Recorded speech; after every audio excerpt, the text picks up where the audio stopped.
Hey, it's Liam again, and this time, I'm going to tell you another scary story.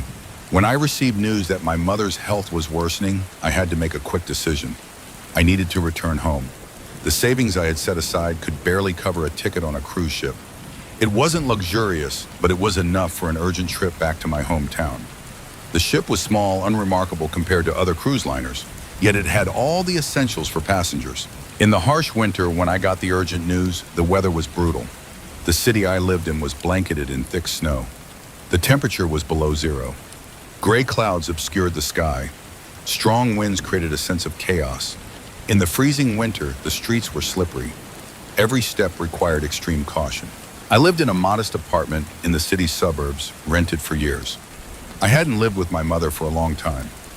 Since turning 18, I craved freedom and independence. The apartment, though humble, was cozy. It had a bathroom and a small kitchen, a comfortable place to come and go. But the longing for my mother always lingered in my heart. Now her illness was the reason I was returning home. After packing essentials, I took a taxi struggling through the icy streets in the harsh winter conditions.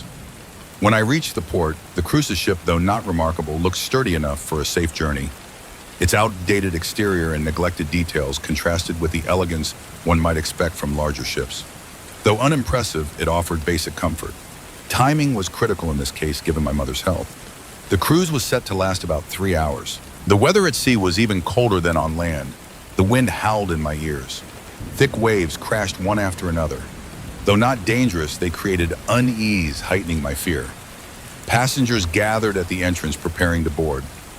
I felt both excited and anxious, but what was about to happen was far worse than my deepest fears. 2 crew members stood on the deck near the entrance. They forced wide smiles stretching ear to ear. The smiles were unnatural, unsettling, almost eerie. Their overly expressive faces were lit by the ship's deck lights. Their cold, inscrutable eyes watched us with mysterious concern. Every movement of their hands, every gesture was too fluid, like parts of a perfectly tuned machine. As I boarded, my anxiety didn't fade. The atmosphere remained steeped in the gloomy elegance of winter. The ship, though not a large cruiser like those used for long voyages, had a unique charm. Inside the cabin glowed with warm, artificial light, contrasting the cold gray sky outside the windows. Near the main entrance, a spacious area greeted me. It was elegantly decorated for passenger comfort. Polished marble floors and gold-plated wall details added a touch of luxury, though slightly outdated. Wide corridors lined with bright green wallpaper and large windows offered views of the vast ocean and heavy gray clouds. The ship's crew, who had welcomed us with unnerving smiles, now patrolled the corridors. Their faces still radiated unsettling joy. With each step, I passed another crew member. Their wide smiles seemed to sharpen as their eyes glanced over me. Every step, every interaction with them felt like a tightrope walk. Any small misstep could lead to unforeseen consequences. As I explored the deck, I noticed the interior was meticulously designed down to the smallest detail. In the main lounge, elegant sofas and armchairs surrounded a round table. Ocean-themed paintings hung on the walls, less appealing in the winter light. At the bar and restaurant, my eyes caught rust stains on the luxurious furniture. The overall tone was subdued yet warm, with brown and gold hues, giving the interior a classic, if outdated, look. Even here, the waiters and bartenders wore unnatural smiles as if part of a choreographed performance. Something was deeply wrong. Finally, I reached my cabin, located in one of the lower decks. The door opened with a soft click. I stepped inside, feeling slightly less tense. The cabin was small but cozy, decorated simply yet elegantly. The walls had a warm gray tone. The furniture included a bed with a neatly folded blanket, a table, and a wardrobe. The corners were crafted with care and precision. Through the cabin window, I saw the vast ocean, now gray and turbulent, with waves crashing against the ship's hull. My mind was still filled with worry and tension, coalescing into a sharp, deep unease. I took the coat I'd brought from my suitcase and hung it in the wardrobe, preparing for the worsening weather. I placed a book and a small notebook on the table near the door, planning to use them to pass the 3-hour cruise. After tossing on the bed for a few minutes, trying to focus and adjust to the ship's strange atmosphere, a sudden knock came at the cabin door. A waiter stood outside. Unlike the others, no rigid smile adorned his face. He wore an elegant uniform, perfectly matching the ship's classic aesthetic, a blue coat with gold buttons and a white shirt. He held a neatly folded piece of paper tied with a bright ribbon. "Good sir," he said, his voice warm but emotionless. "I was informed you didn't receive the list of rules. It's vital you familiarize yourself with them to ensure safety during the journey." I took the paper, untied the ribbon, and opened it. The handwriting was meticulous and elegant, showing attention to detail. At the top were the date and time. Below, bullet points listed rules that seemed precise yet alarming. Rule 1, never make eye contact with the captain. If you break this rule, follow Rule 5.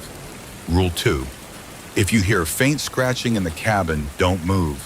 Don't make a sound. After a while, the scratching will stop. However, if it grows louder, leave the cabin as fast as possible and don't return for the rest of the journey. It lives in the walls. Rule 3, don't draw any crew members' attention to yourself. Rule 4, when you leave the cabin, assume you're safe until you reach the engine room. No one escapes there because they're afraid. You're wrong. No one. In 1989, a horrific event occurred there. A woman named Mia was burned alive, leaving only a charred skeleton. So remember, you might see a woman with long black hair. At first, she seems normal. But in a moment, you won't want to know what happens next. That's why no one goes there. They fear her. If you see Mia, find a hiding place as quickly as possible. It might not be too late. Rule 5. If you accidentally face the captain, your only option is to jump into the icy sea. It's the only way you might survive. Though written formally, each suggestion felt overly detailed and exaggerated. Avoiding eye contact with the captain alone made me uneasy. Combined with the crew's bizarre smiles, everything began forming a disturbing puzzle. After reading the rules, I noticed the waiter had vanished, as if he'd dissolved into thin air. No footsteps echoed in the corridor. He was simply gone. I didn't know what to think, so I scanned the cabin, ensuring everything was in order. After reflecting on what I'd witnessed, I felt the need to stay highly alert. I couldn't let appearances deceive me. My mind returned to my mother's health and how crucial this trip was. Despite the strange events, I decided to leave the cabin to ask another crew member about the journey's duration. The rules still echoed in my mind, but I thought the priority was learning how much longer I'd be on the ship. Hoping it would be quick, I headed to the main corridor. The crew still moved along the halls, their unsettling, unnatural smiles intact. I stopped one of them, a young woman in an elegant uniform. Her smile, though wide, was slightly more refined than the others. "Excuse me," I said, trying to stay calm. "Can you tell me how much longer this cruise will take?" She looked at me, her smile unchanging, her eyes cold and unreadable. "The cruise has about 3 hours left," she replied in a metallic, monotonous yet polite tone, "unless an unavoidable situation arises." That was definitely not right. If the trip was set to take 3 hours, at least 30 minutes had passed since departure. That meant the cruise wasn't as short as I'd been told. This made me deeply anxious. Would the journey really be longer than expected? More importantly, I was desperate to see my mother. Confused, I slowly returned to my cabin, set a timer on my phone, and waited another 30 minutes.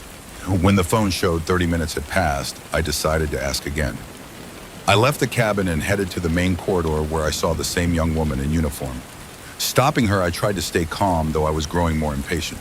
"Excuse me, I have another question about the cruise's duration. At least 60 minutes have passed since we started, so how much longer until we arrive?"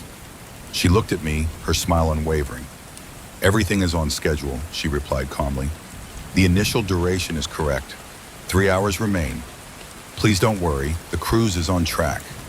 My anxiety turned to panic at her response. Time seemed distorted.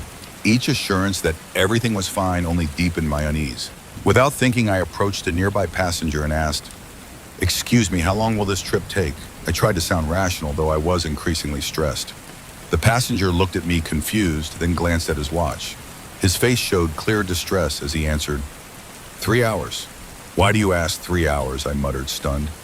While trying to process what was happening, a crew member appeared beside me. His face still beamed with a radiant smile, but it now seemed less friendly. He approached me and said in a cold, emotionless voice, "Please calm down. If you continue causing a disturbance, we'll have to call the captain." The rules flashed through my mind. I realized I'd broken Rule 3. My heart raced, but I knew I couldn't panic further. trying to stay as calm as possible, though terrified of what might happen if they called the captain. I slowly returned to my cabin. I tried to piece together all the information I'd gathered, analyzing the rules carefully. I concluded that the best solution was to spend the rest of the trip in the cabin. The rules seemed to imply that avoiding contact with the surroundings and staying in a safe place was wisest. I felt that staying in the cabin away from the strange and unsettling events was the safest choice. I hoped no scratching sounds would emerge. I began to calm down, seeking peace in the isolated space. However, after about 20 minutes of silence, a faint scratching echoed. It was almost imperceptible, likely coming from the walls. My heart pounded wildly. Rule 2, I stood still, holding my breath, trying to ignore the sound, but it grew louder. The scratching became relentless, intensifying with each second. What started as the sound of tiny mice scurrying turned into clear, increasingly disturbing noises. It seemed to draw closer. At that moment, fear completely consumed me. The rules, once seeming like a prank, became a reality I couldn't ignore. Panic surged exponentially as the sound grew ferocious. I couldn't endure it any longer. Without thinking, I bolted from the cabin. My heart felt like it would leap from my chest. I left the door shut behind me and raced down the corridor. The panic slowly subsided as I distanced myself from the scratching. In the corridor, the crew's demeanor had completely changed.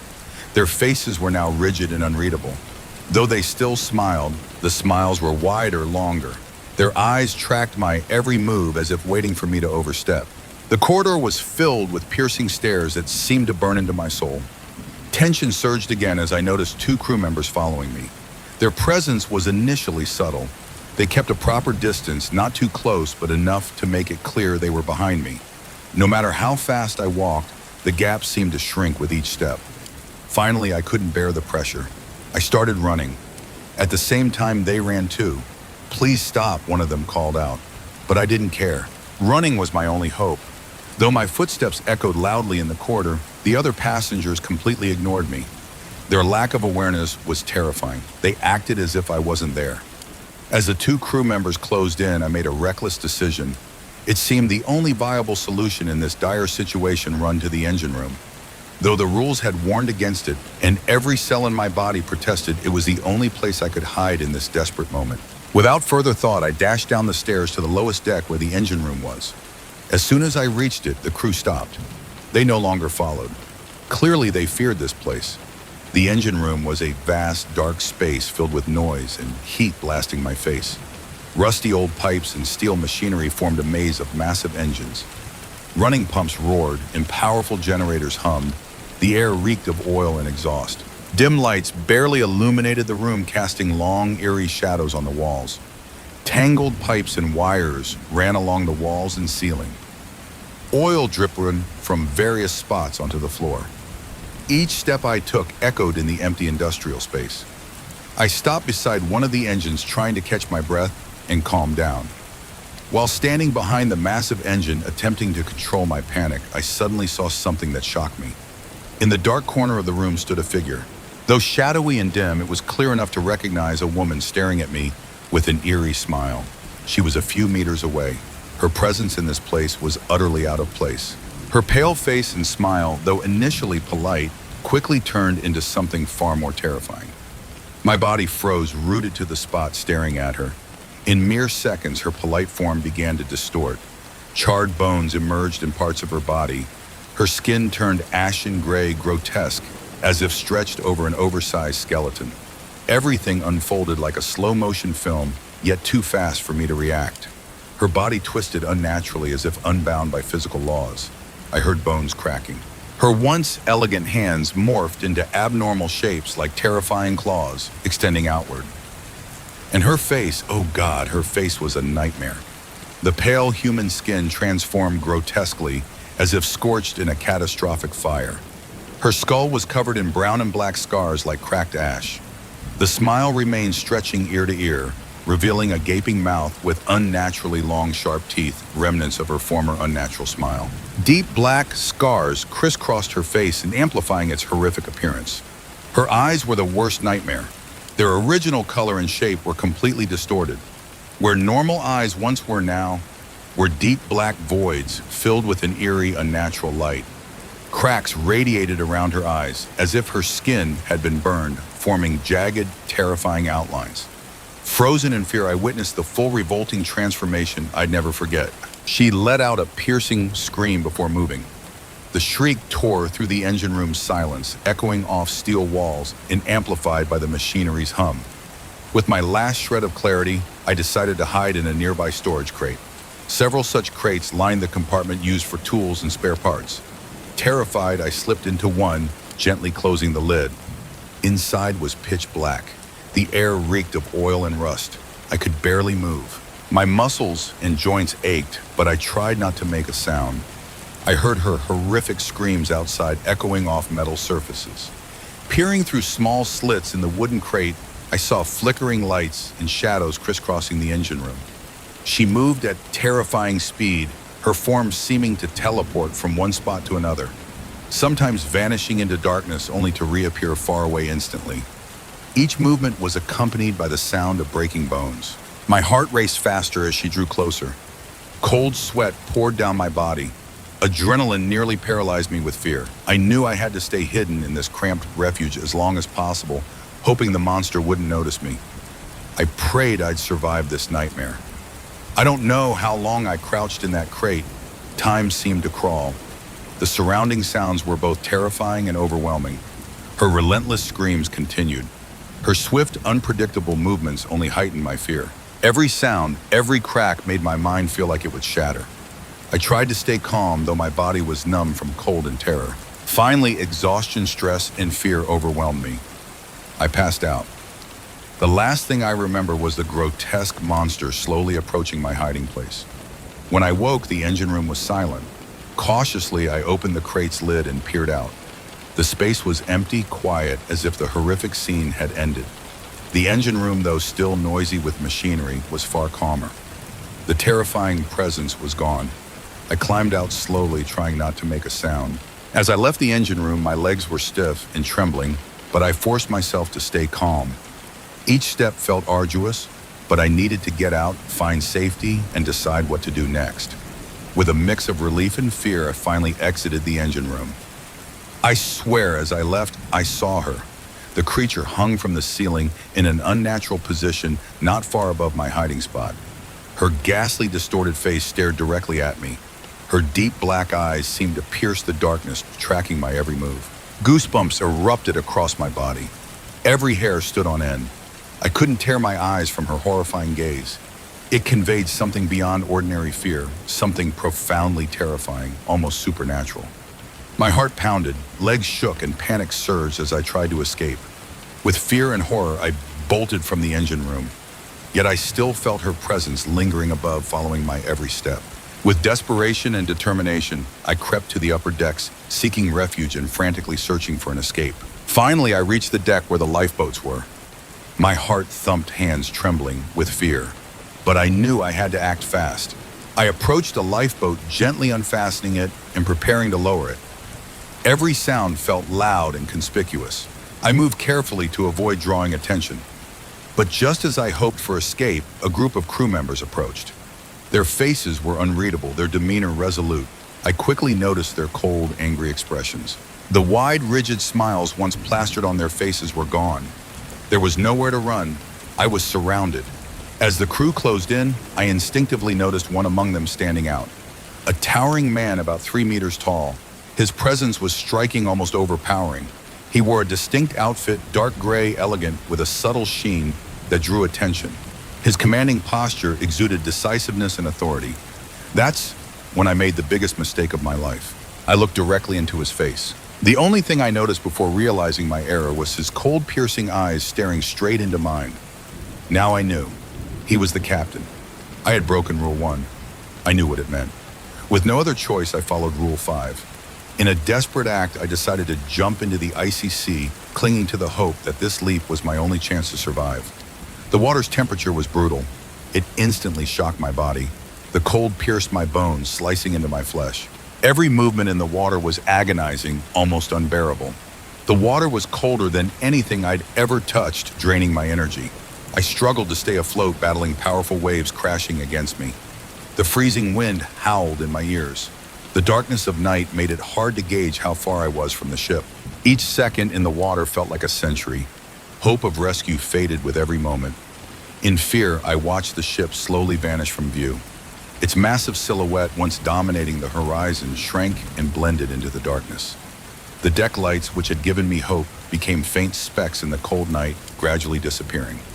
As the ship grew distant and its outline blurred, I felt utterly isolated. When it finally vanished from the horizon, I was alone in the icy ocean. My body and soul were engulfed by the freezing, pitch-black water. Finally, I gave up. With no hope of survival, hypothermia overtook me. I lost consciousness. When I awoke, I was no longer in the dark, freezing sea. Instead, I lay in a hospital bed surrounded by white walls and sterile light. My body was wrapped in warm blankets, connected to medical devices, monitoring my vital signs. For a moment, I felt disoriented, unable to comprehend why I was there. As I regained full awareness, a nurse entered, astonished to see me awake. She explained that a passing container ship heading to the town where I'd started my journey had found me. Their crew spotted me drifting on the water and immediately launched a rescue operation. Thanks to their swift professional actions, I survived. Days later, the doctors confirmed my condition was stable enough for discharge. I couldn't wait to return to normal life. Tragically, as I left the hospital, devastating news awaited. My mother had passed away. I knew her health had deteriorated severely while I was lost at sea, unable to contact anyone. She had no one by her side in her final moments. Her death was a profound shock. The sole reason for my journey was to see her in time. Guilt and grief overwhelmed me. Though I was grateful to have survived, learning that my mother died while I fought for my life was an unimaginable burden. After returning from the hospital, a lawyer called. He informed me I'd inherited the family home and a modest fortune. I hoped returning to my roots would bring peace and solace. My father had passed long ago, and I had no siblings. Though not a vast inheritance, the house, a piece of my family's legacy, became a symbol of my past. A place where I could find bittersweet peace. I decided to return to the family home, believing its walls would offer familiarity and safety. I bought a plane ticket, bidding farewell to the struggles of city life. At the airport, my anxiety was far less than before. Passing through the gate and boarding the plane, I received a warm, gentle smile from a flight attendant. This time it was radiant and genuine. Thanks for watching this video. If you like this video, drop a comment below. And please like, share and subscribe my channel.